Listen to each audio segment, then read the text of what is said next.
falalana sarotra sy mamay, tsy maintsy diaviny tsiraray,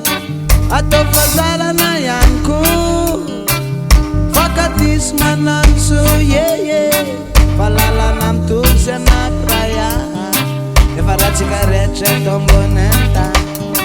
ataovy ambony ao andole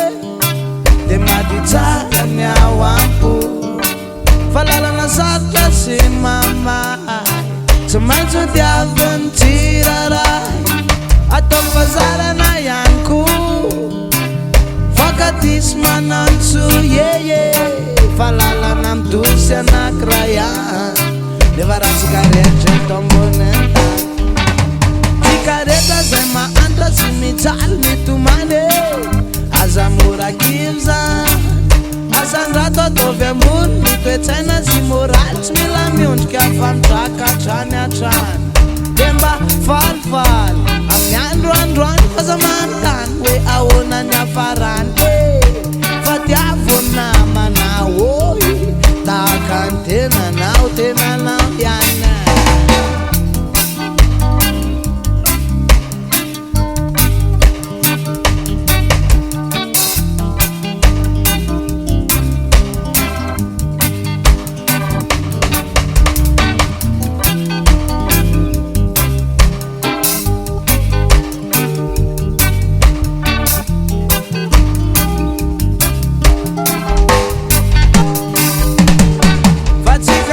Zay mahantra sy mijaly mitomany, aza mora kivy zany, azandrato ataovy ambony mitoetsaina sy moraly, tsy mila miondrika fa mitraka hatrany hatrany, de mba falifaly amin'ny androandroany faza manontany hoe ahoana ny hafarany, fa diavona manatao tsara karakara sahala mitovy tahaka ny tenanao ihany, fa de manamlay miasa tsara loma ay mitady sy milomay,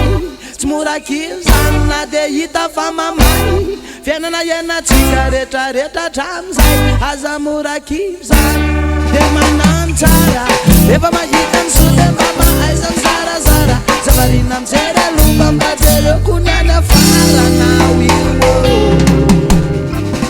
aza mora kivy zany, fa tsika rehetra zany jaly mitomany, aza mora kivy zany, azandrato ataovy ambony toetsaina sy moraly, tsy mila miondrika fa mitraka hatrany hatrany, de mba falifaly amin'ny androandroany faza manontany hoe ahoana ny hafarany,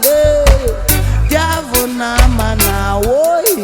tahaka ny tenanao tenanao ihany, de manamlay miasa tsara loma ay mitady sy milomay, tsy mora kivy zany na de hita fa mamay, fiainana iainatsika rehetrarehetra hatramizay, aza mora kivy zany de manano tsara, efa mahita ny so de mba mahaizany zarazara, zavarina mijery aloha fa mba jereko ny any afaranao io, de aza mora kivy zany, de aza mora